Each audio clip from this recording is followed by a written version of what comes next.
Imagine a source of information where all the events and even thoughts that have ever happened in our world are recorded.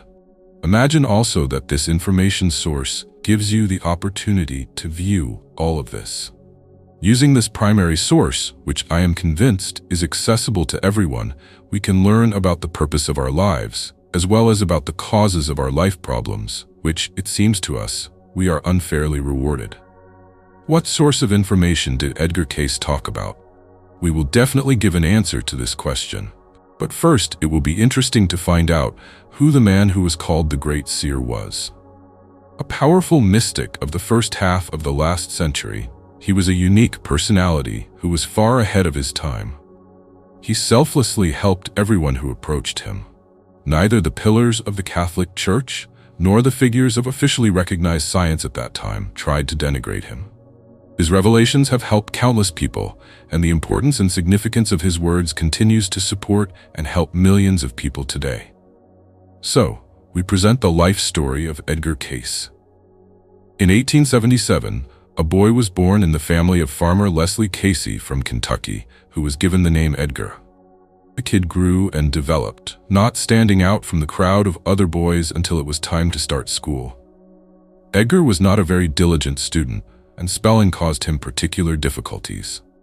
Because of his constant mistakes, the boy became the object of ridicule from his peers and the teacher's displeasure. Lacey, to whom the teacher complained about his son's stupidity, tried in every possible way to reason with Edgar.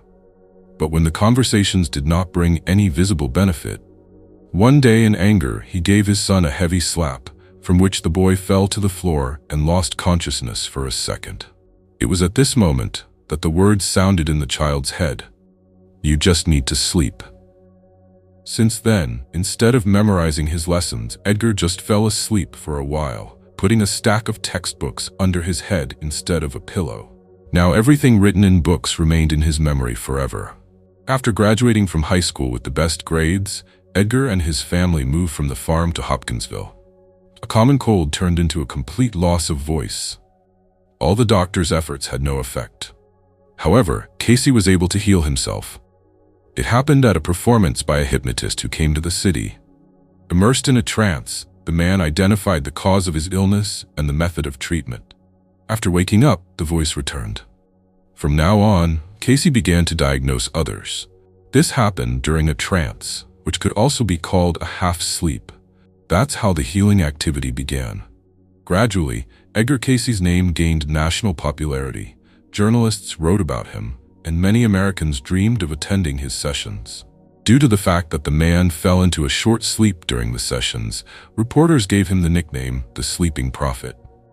By 1925, Cayce had become a professional medium, predicting various events, still making diagnoses and treating people.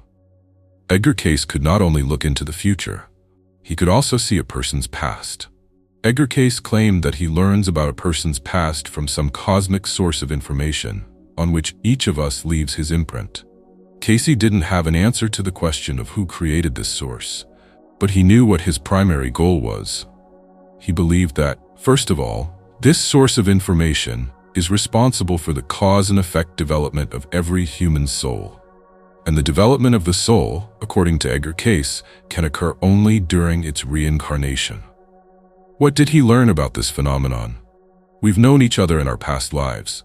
Every person in life has such situations when, upon meeting a stranger, he suddenly feels a kinship or inexplicable hostility towards him. This happens because at such moments, our subconscious memory reminds us that we were familiar with this person in our past lives, explained Edgar Cayce. Mention of the reincarnation of the soul can be found in almost 2,000 Cayce readings. This is the name given to the revelations of the medium, which he dictated in a trance state. A special stenographer was hired to record them, so almost all conversations with clients are documented. One of the most interesting cases is considered to be the story of Anna Campbell, who first turned to Cayce for help in early 1938. At that moment, the woman was in complete despair. Anna's second marriage, like her first, was not a happy one. Therefore, she decided to get an answer from Edgar Cayce whether she should save this marriage. At the time of their first meeting, Edgar Cayce knew nothing about Anna. However, it would not be superfluous for us to form an idea of her in order to compare the events of this woman's life with Cayce's readings. Anna was born in a small town at the beginning of the last century. Her parents were farmers. Anna had 4 brothers and a sister, Vera. She got along with all her brothers, but she had a constant feud with her sister. When Anna was in the 8th grade, she saw Robert in the schoolyard, and although they hadn't met yet, Anna knew that he was her destiny.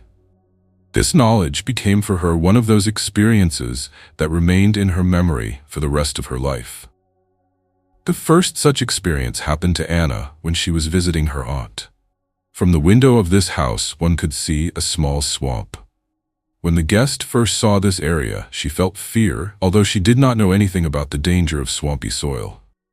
At that moment, Anna had only one thought in her head: I need to get out of here. Then the girl thought that this green glade was fraught with danger, and she needed to avoid it. When her aunt told her about the accidents that had happened to unwary travelers, Anna was not surprised. Meeting Robert was another unusual experience for Anna. When she first saw the young man, the moment seemed so important to her that for a moment she stopped seeing the other children. Since then, Anna had dreamed of marrying him, even though Robert was notorious in their town. After graduating from high school, Anna announced to her parents that she would marry her chosen one. Her parents were against this marriage, so Anna ran away from home with her lover. However, their union did not last long. 2 years later, Robert left Anna for another. Quote from the book Edgar Cayce and the Akashic Records by Kevin Tedeschi, Cayce's life researcher. A few years later, Anna met Alan. They soon got married, but their life together was unbearable. Anna did not love her second husband and often regretted marrying him. In the most miserable moments of her life, Anna dreamed that Robert would return to her. No matter how unhappy Anna was with her first husband, she could not forget about him. She continued to stay with Alan only in the hope of having children. She was already in her late 20s and still had no children. To try to solve her problems, Anna turned to Edgar Cayce. The Past Lives of Anna Campbell. Edgar Cayce began the reading for Anna with these words: Yes, we have records of the entity that you call Anna Campbell. During this meeting, Anna learned for the first time that her current life is closely connected with her past lives. Previously, Anna did not believe that past lives existed. Edgar Cayce told Anna that more than 100 years ago she was born into a family of farmers. Her parents worked on the land and made a living from it. Anna, on the other hand, was preoccupied with herself all the time and thought only of herself. When she turned 17, she ran away from home with a tramp. But very soon Anna was left alone without means of livelihood. She was sheltered by a woman. She was the owner of the tavern. Anna started working here.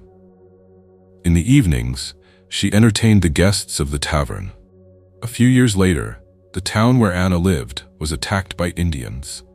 Anna escaped with the rest of the residents. But the Indians discovered the fugitives and drove them to the swamp. Anna was horrified by what was happening. She kept thinking that she needed to get out of this place faster. The exact same phrase popped into her mind when she saw a similar landscape outside her aunt's house. This was Anna's memory from a previous life. During the following meetings, Edgar Cayce talked about Anna's other lives. One of her incarnations took place in France. It was this life that subsequently determined the relationship between Anna and Robert. In it, Robert was an influential married man. Unbeknownst to his wife, he was dating Anna. The latter did not like that these meetings were infrequent.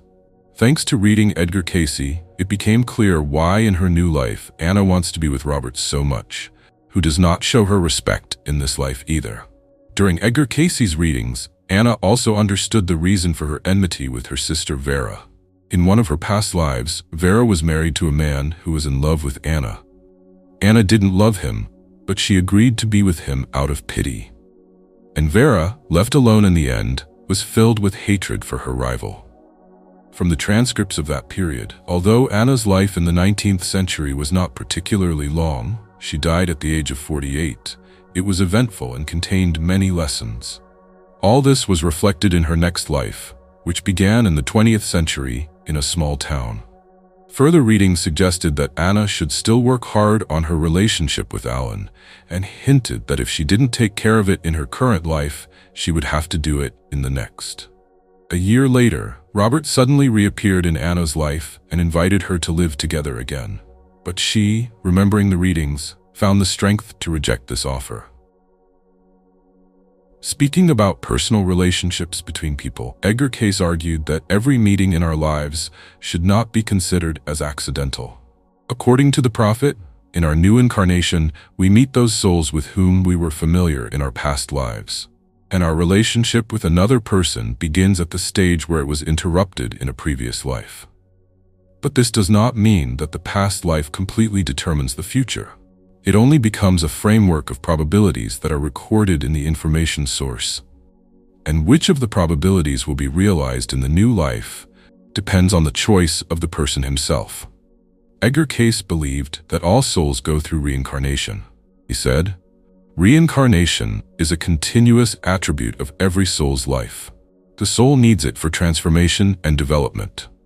Cayce is confident that every person in his life gets an experience that will help his soul grow and as a result achieve the ideal of spiritual perfection.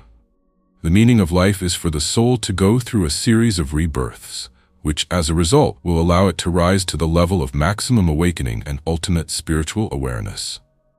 But can this statement be considered true for every soul? It is known that Edgar Cayce received confirmation of the existence of reincarnation in almost 2,000 of his readings.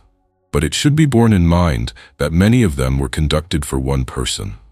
For example, Anna Campbell managed to get Cayce to conduct 83 readings. Therefore, 2,000 readings dealing with reincarnation are not so many in order to agree with Edgar Cayce's statement about continuous reincarnation for every soul. By the way, at the end of his life, the seer decided to ask higher powers about his own previous incarnations. His first appearance on Earth occurred during the existence of Atlantis.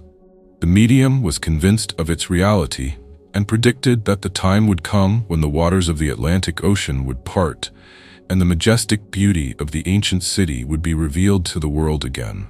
Since then, he has repeatedly returned to earthly life, usually incarnating into warriors of various eras.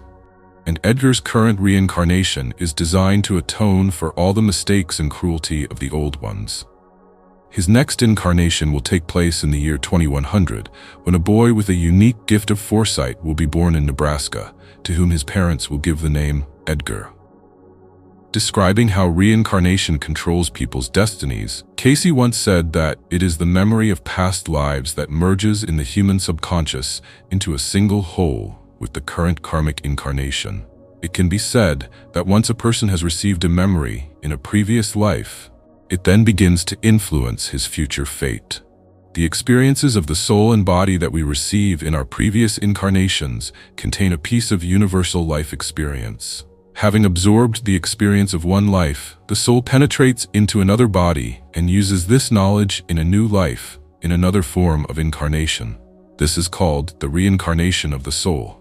In other words, reincarnation is the process of incarnations that every human soul goes through until it is completely purified and passes into the higher realms of existence. From Cayce's explanation of reincarnation, when we die, the next life does not come immediately because our soul is given the opportunity to take stock of everything it has learned. Then we decide for ourselves what lessons we need to learn next time. If we return to the earthly plane, then, most likely, our soul will choose people whom we knew before. This is called a group of souls. We can choose whether to be born a man or a woman in any of our lives. We make choices in such a way that our soul can best fulfill a specific goal chosen for a specific life. We choose the environment, parents and family, place and time that will best allow us to learn the lessons that our soul needs for the fullness of our development. Reincarnation on a planetary scale. In his revelations, Cayce talked a lot about the structure of the universe, explaining in simple language the complex dogmas of astronomy. He described how the mind, body, and soul of each individual and of humanity as a whole are connected to various spheres of the afterlife and to astrological objects such as the moon, sun, planets, and stars. Cayce argued that souls reincarnate not only on Earth, but can also incarnate in other worlds, living there in between their earthly incarnations. Cayce described our planet as a testing area. He discovered that the Earth is a kind of laboratory for otherworldly worlds connected to our solar system. Reincarnation is a concept that is found not only in Eastern philosophy, but also in all major religions of the world.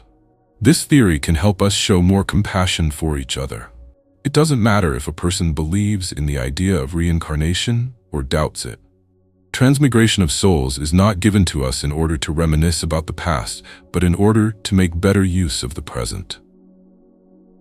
Do you think there is life after death? Write your opinion in the comments. If you want to learn more about life after death and the afterlife, then I recommend watching my other videos. Please don't forget to like this video if you liked it. See you soon and have a nice day.